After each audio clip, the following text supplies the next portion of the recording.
बच्चे last time मैंने एक वीडियो अपलोड करी थी जिसके अंदर passing criteria in 10th and 12th class के लिए सीबीएसई के लिए स्पेसिफिकली ये बात करी थी। बाकी बोर्ड्स के लिए भी वैलिड रहेगा, उसके बारे में भी बात करेंगे। उसमें थोड़ा सा कंफ्यूजन है स्टूडेंट्स को, एक बार उस कंफ्यूजन को क्लियर करता हूँ और बहुत डिटेल में बात करें। बहुत लंबा नहीं रहेगा, ऐसा नहीं रहेगा 15 मिनट बात कर रहे हैं, 3 या 4 मिनट की वीडियो रहेगी, तो ध्यान से सुनना एक एक पॉइंट को। देखो, जो passing criteria, first of all passing criteria simple सा है 10th क्लास के लिए स्पेसिफिकली, कि भाई हमें 33% सीबीएसई के अंदर, किसी स्टेट बोर्ड में 35% पास होने के लिए मार्क्स चाहिए। अब होता क्या है कि हमारे पास दो तरह के सब्जेक्ट्स हैं। कुछ ऐसे सब्जेक्ट्स जिसके अंदर थ्योरी और प्रैक्टिकल है, कुछ ऐसे सब्जेक्ट जिसके अंदर थ्योरी और इंटरनल है। तो हमें मिला जुलाकर जो पास होना होता है, क्योंकि ज्यादातर क्या कहा जा रहा है कि 10th क्लास के अंदर अगर आपको क्लियर करना है तो थ्योरी और प्रैक्टिकल के मिला के टोटल 33 होने चाहिए, जो कि गलत है। अगर किसी स्टूडेंट को प्रैक्टिकल सब्जेक्ट्स के अंदर पास होना है तो उसे थ्योरी में अलग और प्रैक्टिकल में अलग से पास होना पड़ेगा। इसके लिए अब अगर कोई इनमें डिफरेंस समझना चाहे तो डिफरेंस है इंटरनल और प्रैक्टिकल्स का।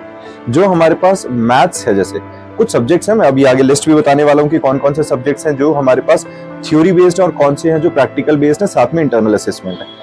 जिस सब्जेक्ट के अंदर प्रैक्टिकल होता है उन प्रैक्टिकल सब्जेक्ट्स में आपको इंडिविजुअली प्रैक्टिकल्स में और इंडिविजुअली थ्योरी में पास होना है। लेकिन जिस सब्जेक्ट का प्रैक्टिकल नहीं होता, जैसे मैथ्स का कोई प्रैक्टिकल नहीं है, इंग्लिश का नहीं है, सोशल का नहीं है, हिंदी का नहीं है, तो उन सब्जेक्ट्स के अंदर आपको इंटरनल और एक्सटर्नल, दैट इज इंटरनल और थ्योरी के मार्क्स मिला के टोटल एग्रीगेट 33% लाने हैं। तो जो ये कंफ्यूजन है मेन वो इसलिए है क्योंकि हमें एक डिफरेंस नहीं पता है कि प्रैक्टिकल्स कौन से हैं और इंटरनल कौन से हैं।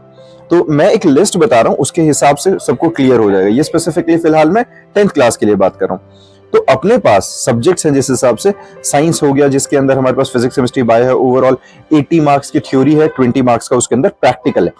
जो इसके अंदर है स्टूडेंट को साइंस में स्पेसिफिकली, जहां 80 मार्क्स की थ्योरी है, 20 मार्क्स का प्रैक्टिकल है, तो स्टूडेंट को इंडिविजुअली पास होना पड़ेगा। 80 में से मिनिमम 27 मार्क्स लेने पड़ेंगे और 20 में से मिनिमम 7 मार्क्स इंटरनल में लेने पड़ेंगे। वो इंटरनल मार्क्स जो होते हैं इंटरनल असेसमेंट के बेसिस पे जो स्कूल इंटरनली खुद लगाता है वो वाले हैं। लेकिन जो सब्जेक्ट है बिना प्रैक्टिकल वाले, जैसे एग्जाम्पल के तौर पे मैथमेटिक्स है, उसके अंदर 80 मार्क्स हैं थ्योरी के, 20 मार्क्स हैं इंटरनल असेसमेंट के। तो 80 और 20 इंटरनल असेसमेंट है, ध्यान रखना ये प्रैक्टिकल नहीं है। तो टोटल 100 में से 33 लाने हैं। हमें सेपरेटली दोनों के अंदर इंडिविजुअली पास नहीं होना है, मिला जुला के ऑन एन एग्रीगेट ओवरऑल 33 या 35% लाने हैं। 33 सीबीएसई के लिए, 35 कुछ स्टेट बोर्ड्स के लिए। देन अभी मैं कुछ सब्जेक्ट्स की लिस्ट बता रहा हूं जिसके अंदर हमारे पास जो प्रैक्टिकल सब्जेक्ट्स हैं। जैसे अपने पास साइंस है जिसमें थ्योरी और प्रैक्टिकल है। कोड हमारे पास मैथ्स के अंदर, उस 10th क्लास के अंदर जो कोड आता है साइंस का वो है 0.086। साइंस का जो सब्जेक्ट कोड है वो 086 है। फिजिक्स, केमिस्ट्री, बायो मिला के थ्योरी 80 का, प्रैक्टिकल 20 का, मिला जुला के पास नहीं होना इंडिविजुअली सेपरेटली। 80 में से 27 जरूरी है, 20 में से 7 जरूरी है, तब जाके आप पास माने जाओगे। अगर आप 80 में से मान लेते हैं कि 80 में से आपके 70 भी आ गए, लेकिन अगर 20 में से 6 या 5 आए तो आप फेल कंसीडर करे जाओगे, उसका फिर रीअपियर देना पड़ेगा। ऐसे ही कुछ स्किल बेस्ड वोकेशनल सब्जेक्ट्स हैं। वोकेशनल सब्जेक्ट में computer application code 165, theory 50, practical 50, individually pass होना पड़ेगा, प्रैक्टिकल में भी और थ्योरी में भी, मिला जुला के एग्रीगेट पासिंग मार्क्स नहीं है यहाँ पे।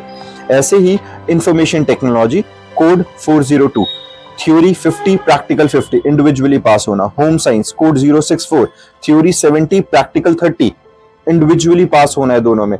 Artificial intelligence code 417, theory 50 marks, practical 50 marks, individually theory और प्रैक्टिकल में पास होना है, सेपरेटली दोनों में पासिंग मार्क्स लेने पड़ेंगे। इसी के साथ retail, banking, insurance, health care, tourism, agriculture, beauty and wellness, जितने भी ये वोकेशनल सब्जेक्ट हैं उन सबके अंदर जहां पर थ्योरी और प्रैक्टिकल 50-50 मार्क्स ही है, दोनों में इंडिविजुअली सेपरेटली पासिंग मार्क्स लेने पड़ेंगे।